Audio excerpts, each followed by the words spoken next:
Assalamualaikum warahmatullahi wabarakatuh. Salam sejahtera bagi kita semua. Shalom, Om Swastiastu, Namo Buddhaya, dan salam kebajikan. Perkenalkan, saya Alke Akiko. Di sini saya tertarik untuk membahas sebuah topik dari mata kuliah Human Communication and Interpersonal Skill Behavioral Studies terkait literasi media. Dengan sebuah pertanyaan besar yang saya tambahkan sendiri, it's still that important for nowadays. Masih penting nggak sih literasi media di hari ini? Yuk kita bahas dan bedah lebih lanjut.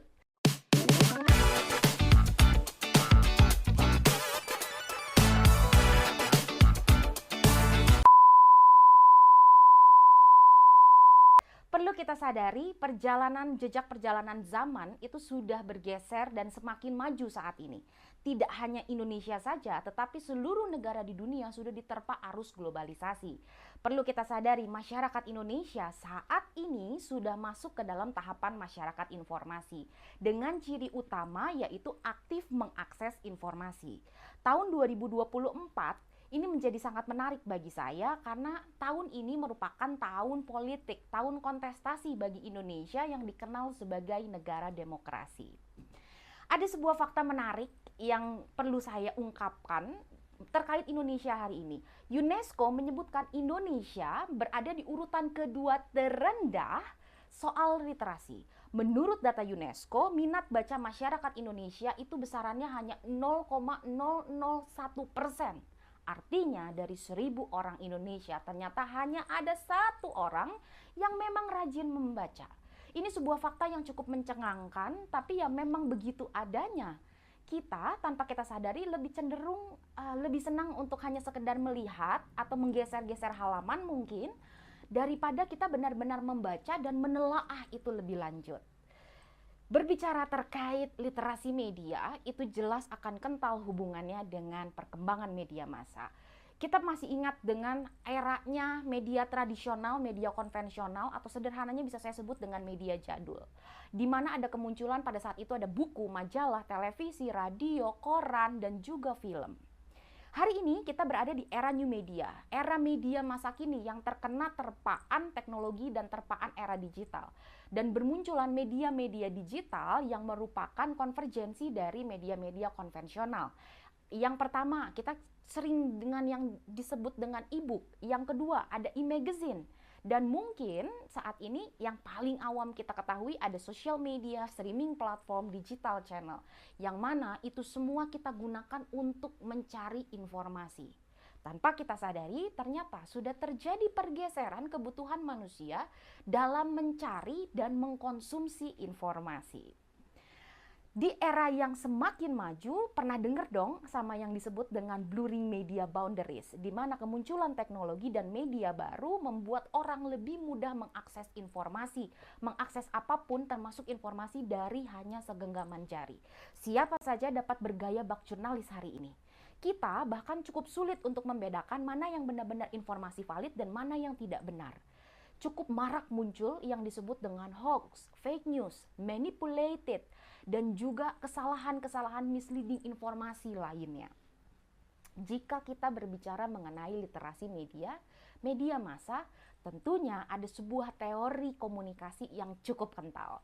Teori agenda setting, di mana media menciptakan public awareness, menciptakan kesadaran masyarakat dengan menekankan sebuah isu yang dianggap oleh media itu paling penting untuk dapat dilihat oleh masyarakat, didengar, dibaca, dan dipercaya oleh masyarakat. Terlihat dari sini bagaimana sebetulnya dengan cukup mudah dari informasi yang diberikan media dapat men-setting kita, merubah pola berpikir kita. Nah, disinilah betapa pentingnya dari berbagai banyaknya terpaan informasi media, betapa pentingnya literasi media. Literasi media sendiri memiliki banyak arti yang dapat saya sederhanakan, yang dapat saya simpulkan. Literasi media bukan berbicara tentang bagaimana kemampuan kita untuk membaca, kemampuan kita untuk menulis, tetapi literasi media adalah kemampuan kita untuk mengakses, menganalisis, mengevaluasi, menggunakan, serta mengkomunikasikan kembali informasi dalam berbagai bentuk media. Literasi media berhubungan dengan bagaimana kita dapat mengambil kontrol atas media, bukan kita yang dikontrol. Literasi media merupakan sebuah kemampuan atau sebuah skill untuk menilai sebuah makna dalam setiap jenis pesan. Mengorganisasi makna sehingga itu menjadi berguna, dan kemudian dari makna tersebut kita dapat membangun pesan untuk disampaikan kepada orang lain. Art Silverblatt menekankan pengertian literasi media pada beberapa elemen yang dapat kita baca di sini yang sudah saya tampilkan. Dan dari kelima elemen yang disampaikan oleh Silverblatt ini kemudian dilengkapi juga oleh Baran dengan pemahaman akan etika dan kewajiban moral dari praktisi media.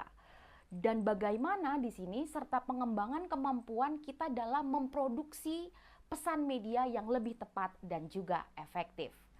Nah, literasi media sendiri sebenarnya memiliki tujuan yang mana dikelompokkan dalam 4 tujuan besar literasi media. Yang pertama itu adalah kesadaran kritis, yang kedua adalah diskusi, yang ketiga adalah pilihan kritis, dan yang keempat adalah aksi sosial. Kesadaran kritis paling utama memberikan manfaat bagi kita untuk mendapatkan informasi yang secara benar terkait coverage media.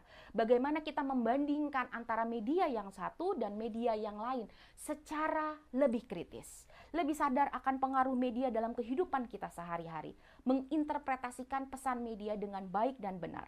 Membangun sensitivitas terkait program-program sebagai cara kita mempelajari kebudayaan. Mengetahui pola-pola hubungan antara pemilik media dan juga pemerintah yang ternyata itu dapat mempengaruhi isi pesan media.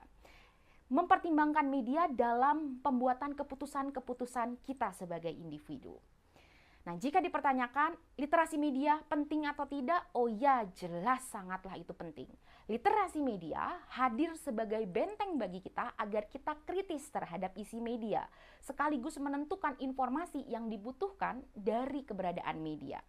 Literasi media kita perlukan di tengah tingginya terpaan kejenuhan informasi, tingginya terpaan informasi-informasi yang dihasilkan oleh media.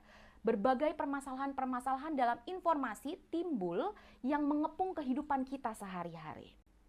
Kita harus bisa mengontrol informasi atau pesan yang kita terima. Literasi media memberikan panduan tentang bagaimana kita mengambil kontrol atas informasi yang disediakan oleh media. Semakin kita terliterasi, semakin kita mampu untuk melihat batas realitas antara dunia nyata dan dunia yang dikonstruksi oleh media. Sebagai contoh, jika kita berbicara mengenai literasi media, kita tidak boleh lupa atau kita tidak boleh menolak lupa terkait beberapa kasus ini. Yang pertama, masih ingat dengan kasus Buniani dengan Ahok yang berujung pada kasus penistaan agama yang dapat ternyata menggerakkan sebegitu banyaknya masyarakat Indonesia bergerak atas dasar keagamaan. Yang kedua, masih ingat dengan beberapa tahun lalu di dalam tahun kontestasi juga ada sebuah media televisi yang cukup kredibel, televisi nasional, memberitakan quick count namun dengan jumlah angka yang berbeda. Dan yang terakhir yang saya jadikan contoh juga di tahun 2024 ini ketika kita menyambut tahun kontestasi, di saat masa tenang pemilihan presiden kemarin ada kemunculan sebuah film dokumenter yang berjudul Dirty Food yang disinyalir katanya film ini memang sengaja dimunculkan di momen tersebut untuk dapat menggiring opini masyarakat. Dari sini kita dapat melihat bagaimana pentingnya literasi media untuk menghadapi terpaan informasi-informasi yang dihasilkan oleh media. James Potter menyebutkan ada 7 keterampilan, ada 7 skill yang diperlukan untuk meraih kesadaran kritis dalam bermedia melalui literasi media. Kesimpulan akhir ketika kita berbicara literasi media yang saya sudah sebut berulang ini sangatlah penting dan ini menyangkut juga apa yang sedang akan kita hadapi. Indonesia adalah negara yang berkedaulatan rakyat, adalah negara demokrasi yang tahun ini sedang menghadapi tahun kontestasi di mana kita memang sudah melewati pemilihan presiden tapi sebentar lagi kita akan menghadapi pemilihan pemimpin daerah. Kita sebagai masyarakat harus bisa mengambil peranan kita sebaik-baiknya. Tapi hati-hati, makin mendekati momen kontestasi, makin akan banyak sekali terpaan media. Kita harus benar-benar bisa mengolah pesan media dengan baik dan benar, dan kita harus benar-benar bisa berpikir kritis terkait informasi yang dihasilkan oleh media. Dengan kemampuan literasi, kita akan menjadi generasi yang tidak dibodoh-bodohi oleh media. Kita berhak untuk kritis dan kita berhak untuk memilah sebaik-baiknya informasi apa yang akan kita konsumsi. Itu yang dapat saya sampaikan terkait literasi media. Untuk dapat mengakses sumber literatur yang saya sampaikan, dapat diakses melalui link yang sudah saya siapkan. Yuk, kita bersama-sama menyongsong generasi yang lebih cerdas, yang lebih terliterasi, dan kita siap untuk bisa lebih kritis memilah sebaik-baiknya informasi apa yang akan kita konsumsi.